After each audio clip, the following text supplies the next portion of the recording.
É com alegria muito grande que estamos aí, mais uma vez, nosso canal Koinonia. E nosso objetivo é trazer estudos da Palavra de Deus com um pouco mais de profundidade, né? Trazendo um pouco mais de conhecimento para que nós possamos ter um entendimento melhor da Palavra de Deus, do que ela significa para nós e de tudo aquilo que nós podemos aprender, praticar e passar para outras pessoas o que nós temos aprendido do Senhor Jesus. Antes de começarmos, eu gostaria de pedir que você se inscrevesse aí no nosso canal e também que você estivesse divulgando, né, passando para outras pessoas, compartilhando aí, como a gente sempre pede, né, para que outras pessoas também possam ser abençoadas e receber da palavra de Deus. Eu tenho sido grandemente abençoado com essas meditações, reflexões, esses estudos rápido, né? Não é muito longo, mas é bem inspirado por aquilo que Deus tem a nos trazer. Nós vamos fazer uma série sobre a pessoa do Senhor Jesus. Vamos falar sobre a sua obra, a sua pessoa, as suas realizações e tudo aquilo que Ele oferece, nos oferece para nos aproximar de Deus. Você sabe que nós fomos ligados, nós estamos reconectados com Deus por causa única e exclusivamente da obra do Senhor Jesus Cristo. Amém? Nada melhor do que começarmos falando sobre o início do ministério do Senhor Jesus Cristo, como tudo começou. Na verdade, tudo começou antes da fundação do mundo, porque antes de criar o homem, nos criar e a terra e tudo isso, Deus sabia o que estaria por acontecer, Ele já preparou Jesus Cristo antes da fundação do mundo para vir e nos resgatar. Olha que maravilha, que beleza. Mas nós vamos falar hoje sobre o início do ministério de Jesus aqui na terra, quando ele começou. Nós sabemos que ele nasceu, teve toda aquela história, ele foi criança, mas chegou um momento que ele então foi apresentado, né, como o Senhor Jesus Cristo. Vamos ver a revelação pública do ministério do Senhor Jesus Cristo. João, capítulo 1, versículos 29 a 36, nós lemos o seguinte. No dia seguinte, João Batista, na verdade, viu Jesus aproximando-se e disse: Vejam, é o Cordeiro de Deus que tira o pecado do mundo. Este é aquele a quem eu me referi, quando disse: Vem depois de mim um homem que é superior a mim, porque já existia antes de mim.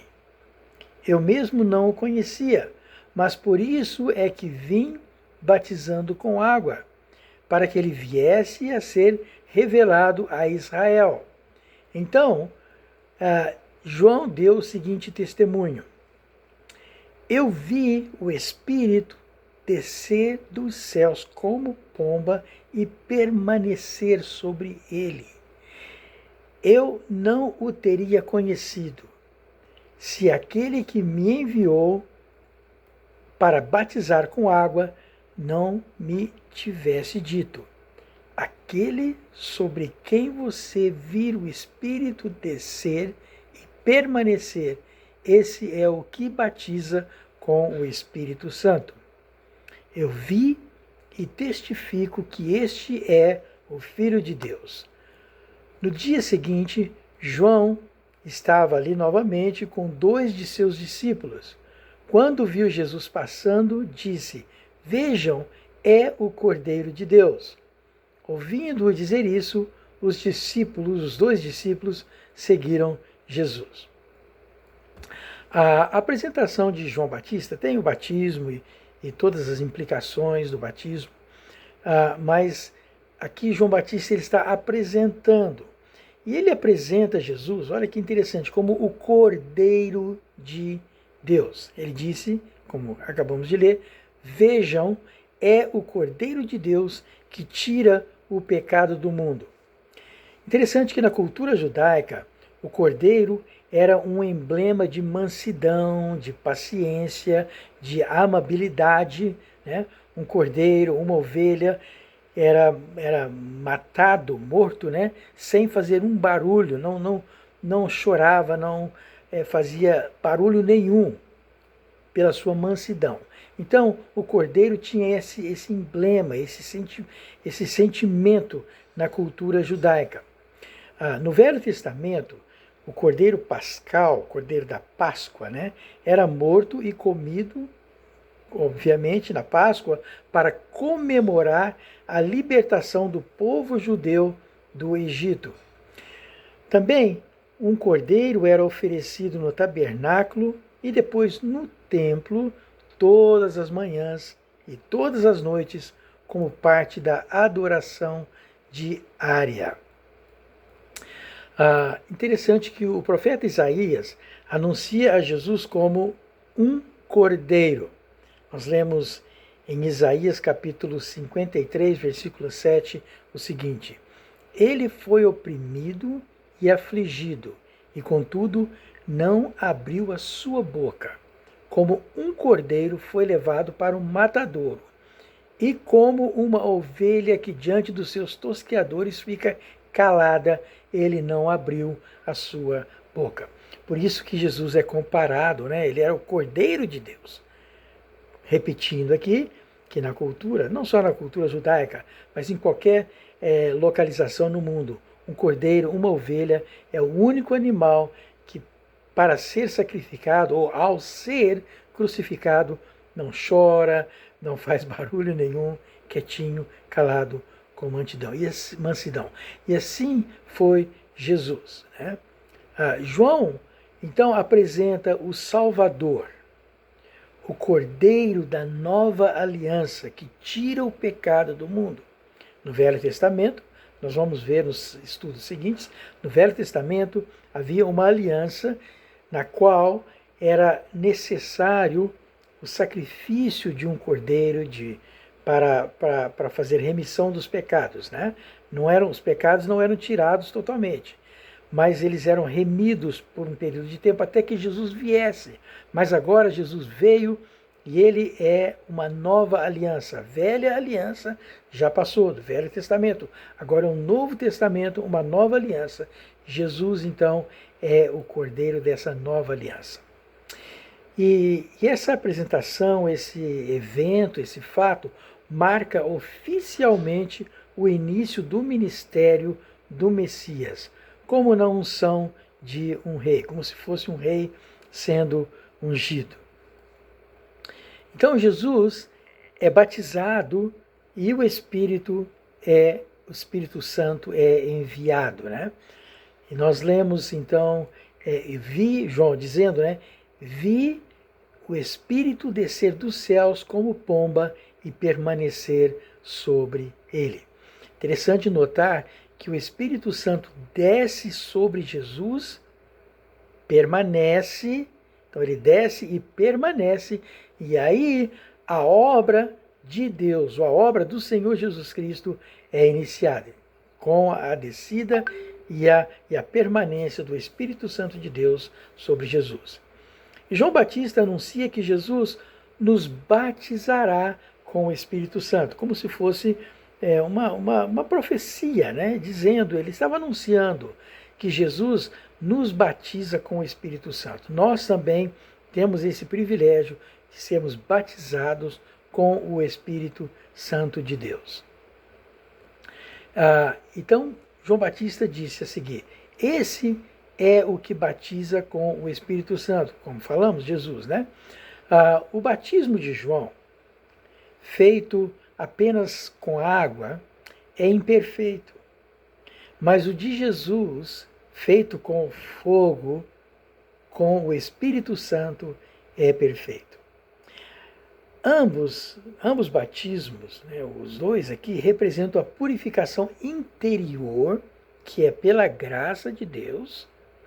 O batismo nas águas o batismo nas águas lava, e o batismo com o Espírito Santo queima, nos incendeia, nos traz essa vida de Deus. E o Espírito Santo, então, ele opera, ele trabalha em nós, dentro de nós, por nós, a nosso favor. E, na verdade, a igreja nasceu, né, a igreja, não a instituição, mas o corpo de Cristo, né, a igreja como corpo de Cristo, nasceu no Pentecoste, que foi a vinda do Espírito Santo definitivamente para trabalhar o desenvolvimento e o crescimento da igreja. Então, mais uma vez, João repete, né? Eu vi e testifico que este é o Filho de Deus. Então, João Batista testifica, ele afirma, ele revela, ele apresenta para o mundo, né? Não só para os judeus ali, naquela região, para aquele povo naquele momento, mas ele apresenta para o mundo inteiro que Jesus é o Filho de Deus. E ainda ele disse, os 2 discípulos seguiram Jesus, né? E outros também vieram depois, né? E dessa forma, então, Jesus começa a formar a sua, se pudermos chamar assim, a sua equipe, né? O seu grupo de ministério de homens, né? que se juntaram a Jesus para dar início a todo o trabalho, a obra e o ministério do Senhor Jesus Cristo.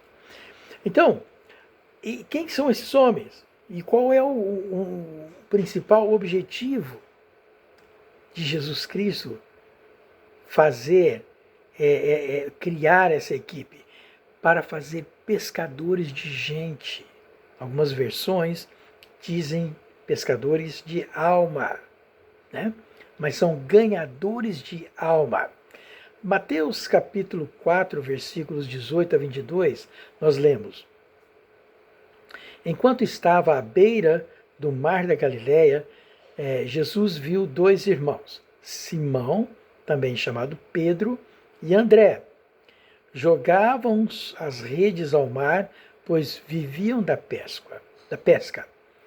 Jesus lhes disse: Sigam-me, e eu farei de vocês pescadores de gente. Essa é a versão, a nova versão internacional que eu gosto. Farei de vocês pescadores de gente. Então vocês vão deixar de pescar peixes, né?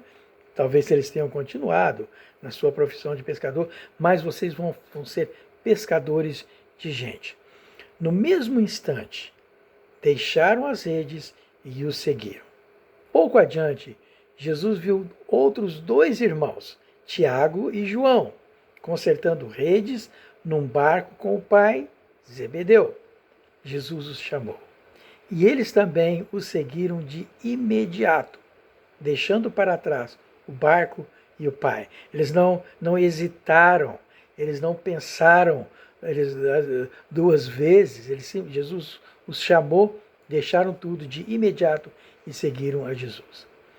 Então, dessa forma, o que acontece? Jesus estabelece a sua visão e a sua missão, que é ganhar almas para o reino de Deus. Jesus veio para ganhar a minha alma. Graças a Deus eu já fui salvo pelo Senhor Jesus Cristo. E muitos de vocês já foram salvos pelo Senhor Jesus Cristo. Nós vamos falar sobre esse aspecto também, com um pouco mais de detalhes, num outro estudo a seguir. Mas Jesus estabelece a sua visão e a sua missão.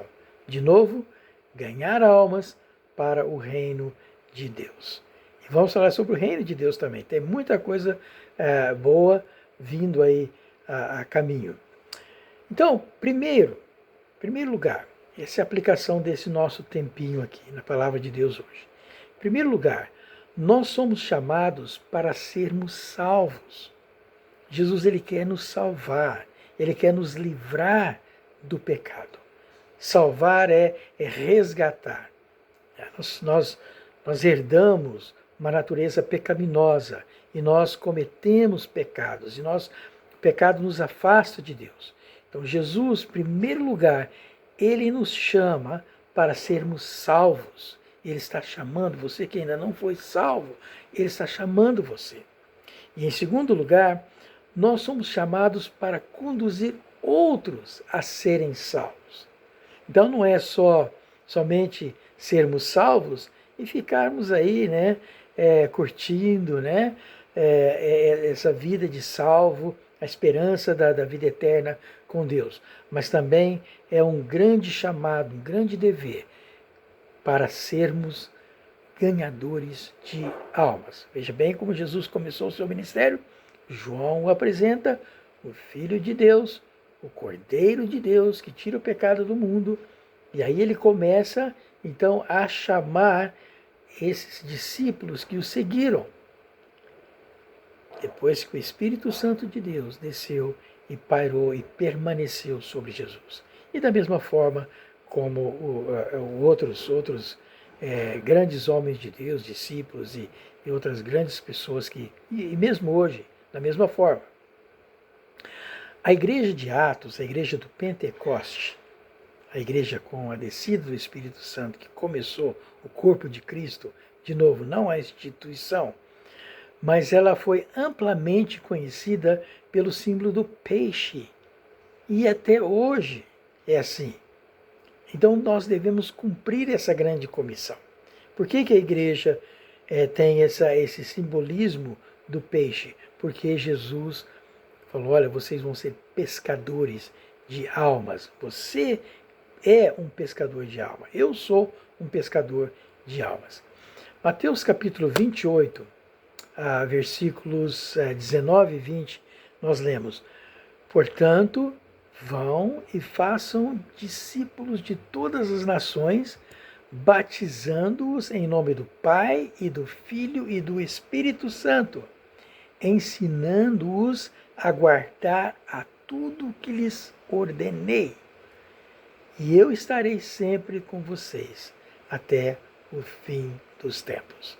E eu não vejo a hora de poder estar para sempre com meu Senhor Jesus Cristo, depois do final de tudo isso que acontecer aqui. Que Deus abençoe você. De novo, compartilhe essa reflexão, essa pequena mensagem com seus amigos, com seus familiares e tenha então um bom tempo com Deus. Amém?